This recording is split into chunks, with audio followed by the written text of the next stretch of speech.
皆様こんにちは。このチャンネルはバンドメイドの一応名手がいろいろ個人的な意見や感想をつぶやいていくチャンネルです。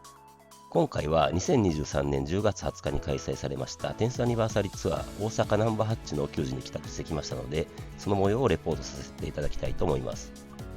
10thアニバーサリーツアー2回目となる地元大阪での球児となりますが、前回はビッグキャットでしたので、ナンバーハッチは初ですね。このナンバーハッチは私にとって特別な場所でもありまして、コロナ禍が始まった頃に晩目沼にはまった私は、行きたくても全然お給仕に行けないという時期が2年ほど続き、やっと初のお給仕帰宅となったのがこのナンバー8でした。しかも超ビギナーズラックで、初お給仕で最前列ミサ3枚という信じられない幸運でしたが、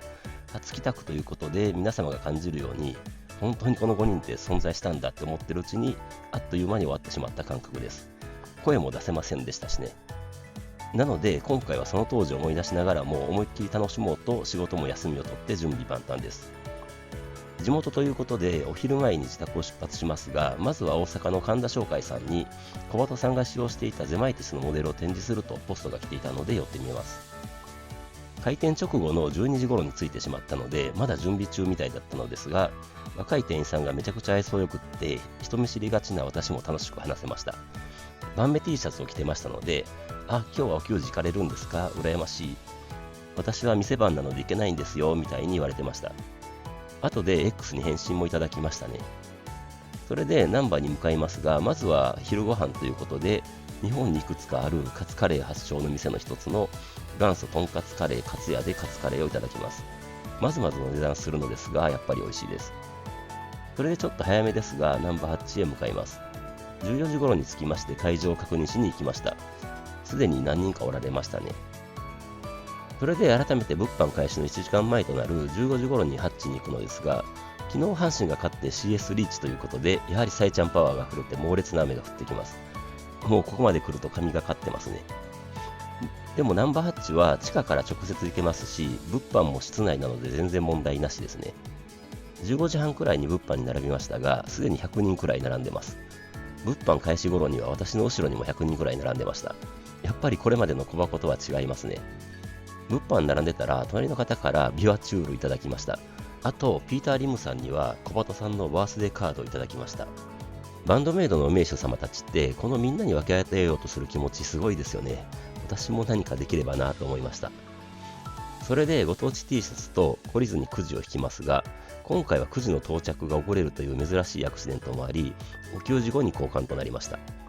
ちなみに戦果は缶バッジ1、缶バッジキーホルダー6、ステッカー3と、ステッカー収集家の私としては少し運が戻ってきた感じでした。それでご当地 T シャツに着替えて屋外で入場待ちとなりますが、これもさすがサイちゃんだと思いますが、雨が小降りになってほぼ気にならない感じになります。それで私のチケットは A327 番と前回の SS20 番とは大違いでしたが、今回はオールスタンディングですのでどの辺かなと思いながら並びます。ちなみに今回は海外のご主人様お嬢様がかなりの数いらっしゃったように思います。小樽とかは入場30分でしたが、さすがに今回は入場に1時間ですね。会場に入るとやっぱり横に広いので思ったより前目に行けそうで、12列目ぐらいの小鳩さん前ややミサさん寄りに位置取りました。初の最前列の時とほぼ同じで後ろに移動した感じです。12列目でもハッチならかなり前方で近い感じです。お嬢様エリアはミサさん側に戻ってましたね。ドラムが一段高くしてくれてるので、あーちゃんが小鳩さんとサイちゃんの間からよく見えそうというなかなかのポジションでした。背の高い人も前にいなかったのでワクワクしながら待ちます。オールスタンディングなのですが、真ん中に縦に1本と5列ごとぐらいに柵があるので圧縮は発生しづらい環境でした。これは良きですね。今回は2階もあるのですが、2階は着席する感じだったみたいです。それで見ていると3階に関係者みたいな若い女性の方が数名上がっていかれました。誰なんでしょうね、正体かなと思いながらちょっと気になりました。それでいつも通りほぼ帝国に SE が流れて晩目さんたちが登場です。1500人超の大歓声です。まずは安定のドミネーションでスタートします。ハローハローは大音量でしたね。私の左隣に結構熟年のご夫婦がいらっしゃったのですが、特に女性の方はバンドメイド大好き感があってめちゃくちゃノリが良くて気持ちよかったです。前の方の頭の間から一応全員が見えましたので、ミサさんのベースもミンチョのギターもあーちゃんのドラムも見れて楽しめました。それでやっぱりハッチは音が良かったです。結構前なのにバランスも良かったと思います。ただ下手寄りだったからか若干ミンチョのギターが小さかったように思いましたが、まあ全然問題なしでした。あとスポットライトが当たると小鳩さんの髪が真っ赤でなんかめちゃくちゃ可愛かったですね。次はグローリーですが、柵があって自分の場所をキープしやすいからか、私もですがみんな思いっきりジャンプしていたように思います。シンガロングも大迫力でサイちゃんも満足そうでした。アーチャーのニッコニコしながらのドラムもよく見れました。次がアローンですね。今回はアーちゃんがよく見えましたので、このアローンのドラムのかっこよさを堪能できましたし、ミンチョのギターもよく見えました。あとやっぱり1500人超えるチャントとシンガロングは迫力がありましたね。次はプレイですが、サイちゃんもですけど、アーちゃんも最初のスティックと満面の笑顔での煽りがすごいですね。何度も言ってますが、みんなが前に出てくるところはもう盛り上がらざるを得ない感じになります。全力でイエイイエイウォーウォーを叫びましたが、サイちゃんが会場に向かってサムズアップしてくれてました。この冒頭の4曲はこのツアーではほぼ固定ですので、私的にもかなりの回数聴いてきたわけですが、飽きるどころか回を重ねるほど楽しめていっているように思いました。それで次がアンリッシュです。今回はなぜかうまくダンダンディディダンダン言えました。ギターソロ前のサイちゃんの Now We Go はめちゃくちゃ盛り上がるので大好きなところです。それでギターソロはミンチョが真ん中に来てくれたのでよく見えまして堪能できました。で、1回目の MC です。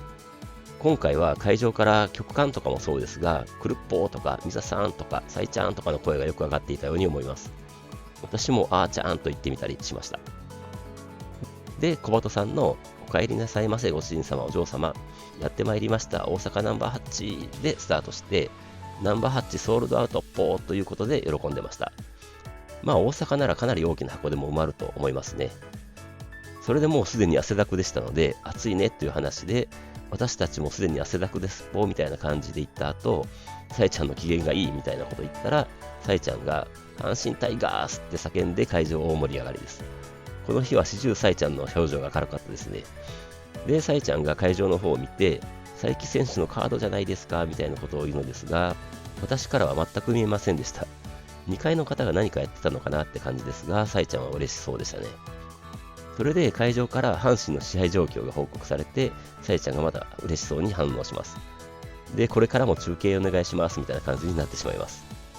サイちゃんは昨日から興奮状態だったみたいで、今日のお給仕はデイライブにするとか言ってたらしいです。で、小鳩さんはそのサイちゃんの阪神タイガースへの思いを歌に込めてもらうって言って、楽しむ準備はできてますかぽ素敵な夜にしましょうぽから、ようこそバンドメイドのお給仕へで次のセクションに入ります。最初はなんとドンチューテルミーです。九州ラウンドに帰宅できてないこともあり、私的にはこれまでお給仕で聴けてなかった超定番曲です。絶対聴けたかった曲なので、もうこの時点で帰っても満足できる感じです。しかもソロバトルバージョンです。何度も見た超お気に入りのゼップのライブ映像が蘇りましたが、それが目の前で見れました。もう感無量です。何度も DVD 見ていたので乗り方も分かってましたしね。それで次がなんとイントロが始まった途端信じられない感覚になりました。シェイクザットです。これまで10thアニバーサリーツアーでは一度もやらなかったニュービギニングからスリルでもリアルエグジステンスでもなくシェイクザットです。こんなのもうお給仕で聞く機会なんてないと思っていたので興奮が止まりません。ドンチューテルミーでもう帰っても満足と言いましたが帰らなくてよかったです。初めてでも自然にちゃんとシンガロングできる曲ですね。思いっきりシェイクザットシェイクザット叫びました。それで興奮冷めやらないところでシャンブルズです。もう会場も私も最高潮に上り詰めた感じがしました。ミンチョのギターとサイちゃんのボーカルに注目しがちなのですが、ミサさんのベースも凶悪ですよね。最後のハーを聞きたいので、その時だけ会場は静かになりました。ナイスでした。で、サイちゃんがここで吐けましたので、コマと曲かと思って待ちます。前回さよなき鳥でしたので、もう何が来るかわからない感じです。確かここの曲間だったと思うのですが、クルッポーとか、カネさんとか会場から声が上がった時に、ほんならミサーって声が上がって笑いが起きます。ほんならって大阪っぽくていいですね。それで始まったのがブライテストスターです。もう会場もノリが分かってます。どこかの動画で一番星って言ってるかもって言いましたが言ってないですね。すみません。小鳩曲の時のミンチョって何か優しそうなお母さんみたいに小鳩さん見てるのでいいですね。で、From Now On です。前回はオンセットと意表をつかれたので戻ってきた感じでした。今回はじっくり聴き入りました。この曲のミンチョのギターはボーカルのように聞こえますよね。やっぱりインスト曲としてはより高度になっていて、現時点の完成形というイメージがあります。今回は最初のあーちゃんの左手上げるのもよく見えて、実はこの曲って最初の入りがクライマックスなのかなとも感じました。あともすごいのは言うまでもないですが。それでさいちゃんの盛り上がってるか大阪で2回目の MC が始まります。それで続けてありがとうございます、お元気かしらみたいに超上機嫌でニッコニコです。この MC だったかですが、さいちゃんと小畑さんが話してる後ろで、あーちゃんとミサさんがお嬢様エリアになんか挨拶してたような気がしました。この日はハイクオリティなミサさんのコスプレのお嬢様が、マルタンさんの他にもいらっしゃいましたし、小畑さんコスのお嬢様がおられて、なんか華やかになってきたなと思ってましたので、その方たちを見つけてかなと思ってました。それで半年ぶりの大阪ということで、5月と8月にアメリカに行って戻ってきたみたいなことを言ったときに、さいちゃんがロラパルーザ出たぞって叫んで会場は拍手と大歓声です。でも日本のツアーが楽しいと言ってましたね。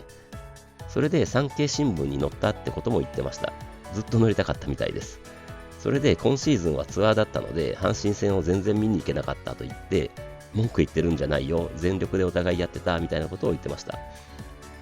産経新聞の写真に写ってた阪神のメガホンの話になって、最初はさえちゃんはメガホンを思い出せなくて、バカみたいに音出るやつとか言って小畑さんに怒られてましたね。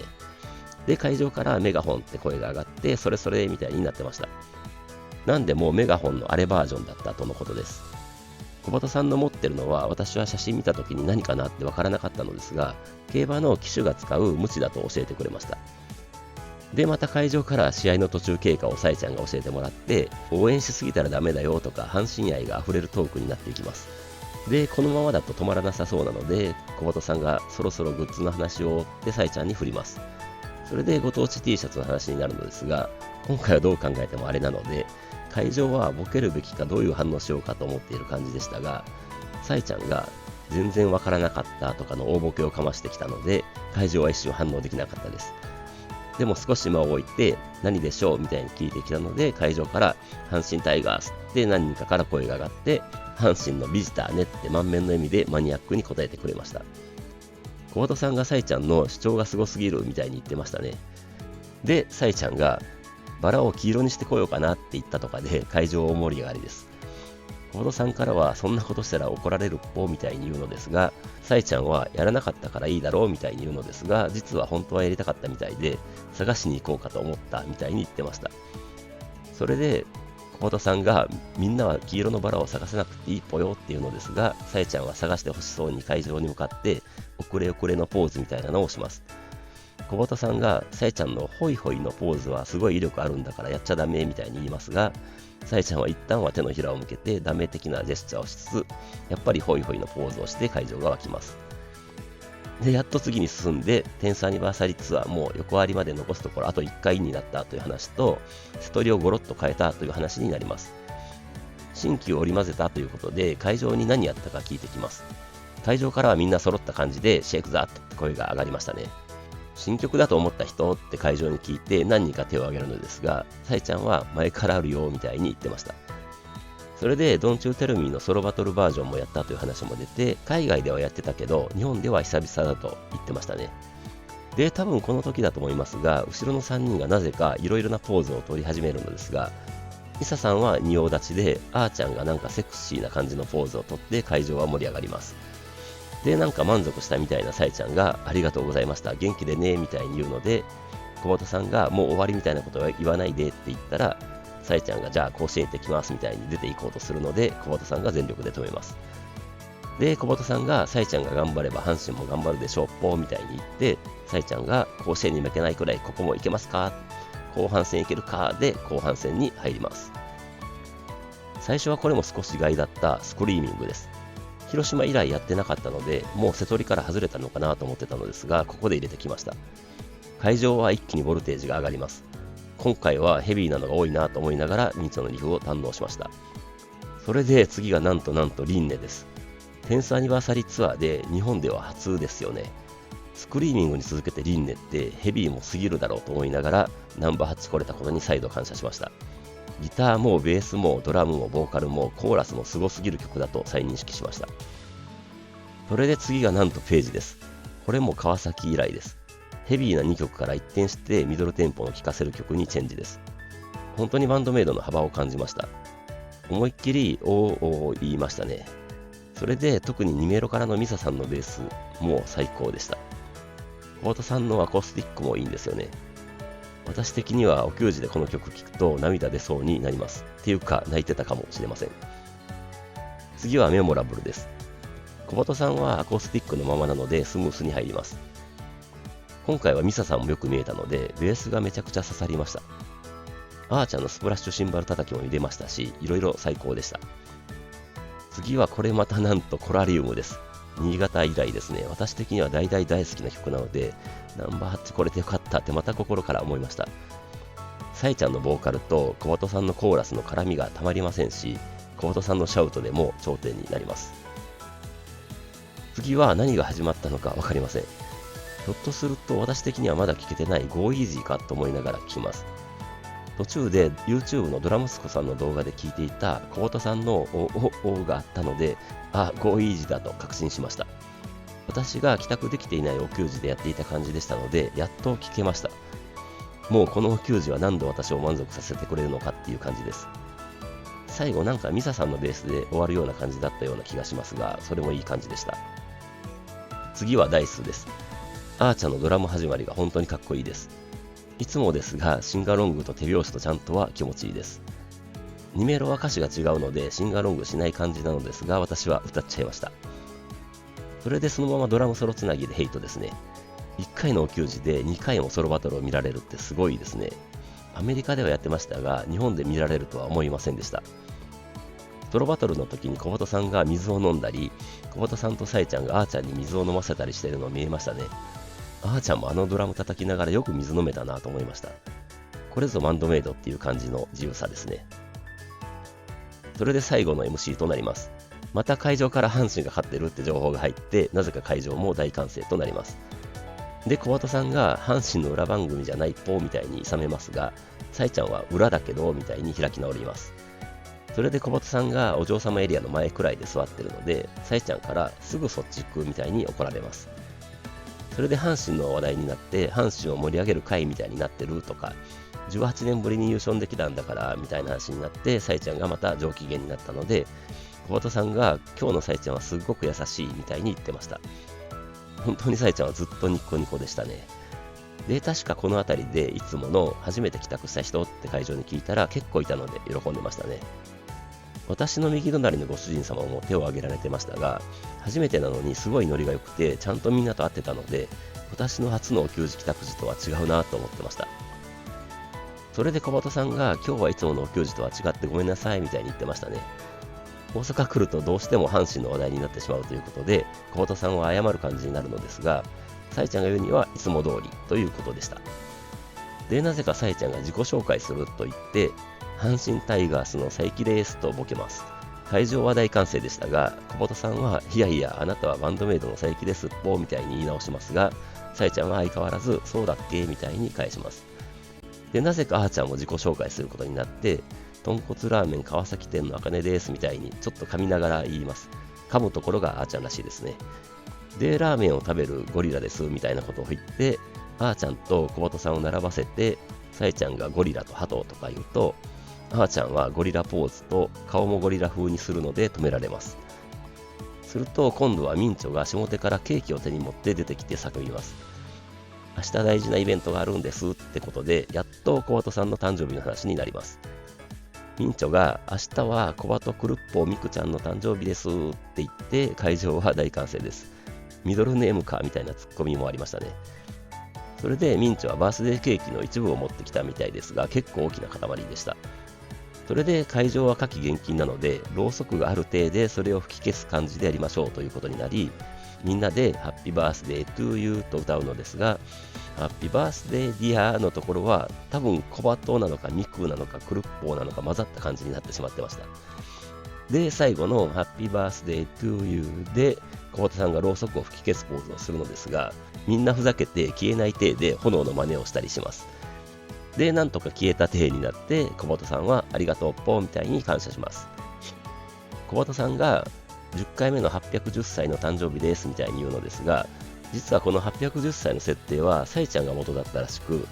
テレビの本番で急に鳩だから810歳って言って小鳩さんがそれに乗らざるを得なかったというのが始まりらしいです。これは知らなかったですね。それで上手後ろに集まったミンチョとミサさんとあーちゃんがケーキを直接口で食べ始めます。ケーキには小鳩さんの絵が描いてあるチョコみたいなのがあって、それを顔からかじってたみたいです。で、さいちゃんが見て、チンテールがなくなってるとか言ってました。それでアンパンマンみたいだねって話になって、小鳩さんは元気を与えられるなら一方みたいに言ってました。それでみんなの口にクリームがついたので拭いたりしていたのですが、ミンチョがサイちゃんに拭いてもらいたくてわざと口の周りにクリームをつけます。するとサイちゃんがそれを手で拭って、それを舐めたので、もうミンチョは有頂天になります。ミサさんがエッチとか言いますが、小鳩さんがエッチではない方みたいに言ってましたね。それで見てなかった人のためにサイちゃんが改めてわざわざミンチョの口に生クリームがついていたので、それを取って、それを舐めてやったって説明してくれました。さやちゃんの説明が面白かったですね。それで私は見てなかったのですが、後でミンチョのポストで小鳩さんのほっぺにチューしたって言ってましたね。燃えます。で、セットリストの話になり、これまで熊本は小鳩さんスペシャルだったり、神戸はあーちゃん、岡山はミサさん、秋田はミンチョとやってきたけど、ここ大阪はさいちゃんスペシャルということでした。で、何がさいちゃんスペシャルでしょうかって聞かれたので、会場からも私もコラリウムって言いましたね。六甲おろしとかも声上がりましたが、さいちゃんはそれもいいねみたいに言ってました。で、答えは私が作詞したコラリウムとヘイト入れたし、やりたかったページと聞きたかったドンチュ入れたということでした。あと、Go Easy の話も出てきて、小鳩さんがあって言ってるって言ってました。おじゃなかったですね。当然、ブライテストスターの話も出て、会場からは一番星って声が上がります。小鳩さんが一番星って呼ぶのやめて、歌詞には一番星って入ってないぽみたいに言うのですが、さえちゃんはよ一番星みたいに煽ります。で、会場からまた阪神の情報が入って、さえちゃんが会場と会話しだして、小鳩さんから怒られるのですが、さえちゃんは続けます。なので、小鳩さんはもうこっちで勝手にやるっぽって感じでおまじないタイムに入ろうとするのですが、さえちゃんから大事なおまじないタイムでしょみたいに言われて、最近さえちゃんはちょっと優しいみたいに言うと、さえちゃんが小鳩がおまじないタイムは大事と言うからそうなんだろうみたいに投げやりな感じで返します。でも誕生日スペシャルだろうみたいに言われて、やっとおまじないタイムが始まります。で、おまじないタイムの説明をするのですが、また後ろで残りのメンバーが何かやってるので、会場の視線がそちらに向いてしまって、小鳩さんが小鳩の方を見るようにみたいに注意します。それでやっともえもえキュンキュンが始まりますが、さすがに会場からは大音量で返します。で、誕生日スペシャルなので他のメンバーも参加するとなって、ミンチョがもえもえ、ミサさんがキュンキュン、サイちゃんがもえもえで、あーちゃんがキュンキュンって言って会場はそれにレスするようになります。あーちゃんのは例のアニメ声のキュンキュンでしたね。で、だんだんふざけてきて、太い声でもえもえって言ったり、ギュンギュンって言ったり、だんだん顔すかしていきます。さえちゃんの萌え萌えはなかなか聞けないので貴重でしたね。それで気を取り直して改めて小鳩さんが萌え萌えキュンキュンやり始めるのですが、小鳩さんがその辺の口が開いてないぽーってなんかいいテンポで言ったので、さえちゃんが新曲ですかみたいに突っ込みます。で、また気を取り直して萌え萌えキュンキュンやり始めますが、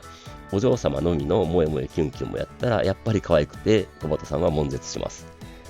で、2階席だけとかもやるのですが、結構声出てましたので、拍手が起こります。で、みんなでやる形に戻って、阪神タイガースとか、フレーフレフレフレとかやるのですが、さえちゃんになんか違うみたいに言われてしまいます。で、最後は、クルッポーとバーンメーで盛り上げて、ズッキュンバッキュンドッキュンの後は、なんとかのなんとかポーって悔しいのですが、聞き取れませんでした。聞き取れた方いらっしゃれば、ぜひ教えていただきたいです。で、萌え萌えキューンで最終セクションに入ります。さいちゃんの新曲いくぞの強烈な煽りで新たな新曲披露です。これはびっくりを通り越しました。Go Easy 聴けただけでもラッキーだったと思っていたのに、さらに次の新曲の初披露です。もう言葉が出ません。後のさいちゃんのポストで、マギーという曲だと教えてくれました。マギーではなくマギーですかね。ドイツ語らしいですが、作詞はサイちゃんだということですね。強烈でヘビーな縦乗りの曲でした。次はフリーダムです。新曲の興奮冷めやらない感じでしたが、フリーダムで実家に戻ったような安心感です。フリーダムはやっぱりお給仕では必須な感じがしますね。それでステージ見てたら、2メロで小本さんが歌うところではやっぱりミンチョが楽しそうに小本さんに絡んでましたね。で、今日はやらないのかなと思っていたチューズミーです。もう最高です。フリーダムもチューズミーもですが、演奏も会場のノリもこなれてますので、完全にステージと会場は一体化します。それでエンドレスストーリーです。さらにステージと会場が一体となります。1500人超のシンガロングは迫力ありました。横ありだとこれの何倍にもなると考えると鳥肌ものかと思います。C メロの時のベースラインが胸に響いて泣きそうになりますし、最後のシンガロングは最高です。最後はサイちゃんの最高ありがとうももらいました。で、最後はサイちゃんの次がラストだの煽りでノーゴッドです。多分この日は人生で一番ジャンプしました。もう T シャツもタオルも絞れるくらいにびしょびしょです。この全力を出し切ってお給仕が終わるのってものすごく気持ちいいです。阪神も勝ったようで終始サイちゃんは上機嫌でしたね。いや、素晴らしすぎるお給仕でした。あっという間でした。恒例のサイちゃんのポストは、大阪ありがとう、おおきにおおきによ、大阪最高でした。いや、楽しすぎたな、笑った笑った。セットリストもどうでした？素敵だったでしょ？スペシャルでした。だって大阪だもん。そして、阪神おめでとう、泣ける、ちょっと泣いたわ、でしたね。本当にスペシャルでしたし、阪神も勝ってよかったです。でも、本当にこの日は私にとって異次元のお給仕でした。聴きたかった曲も聴け、新曲も3曲あり、シェイクザットもやるという、本当にお給仕は何回帰宅してもいつも違うし、いつも最高を更新してくれます。しかしツアー後半で練習する時間もそんなに取れないと思うのに、これだけ新しい曲をセトリに入れてくるって本当に信じられないです。これで73曲になっています。譜面見てやるわけでもないですし、アレンジも加えてますし、演奏も歌の完成度も完璧でしたので、本当に驚きとともに尊敬しますね。すごいバンドのファンやってるんだなと改めて思いましたし、なんか誇らしい感じになりました。グランドファイナルの横浜アリーナまで残すところ、セミファイナルの名古屋ダイヤモンドホールのみとなりました。なんかちょっと寂しい気持ちと楽しみな気持ちが混ざって複雑です。この夢のような日がずっと続いてほしいと思いながら会場を後にしました。いや、本当にお給仕っていいですね。今回は以上です。それではまた次回。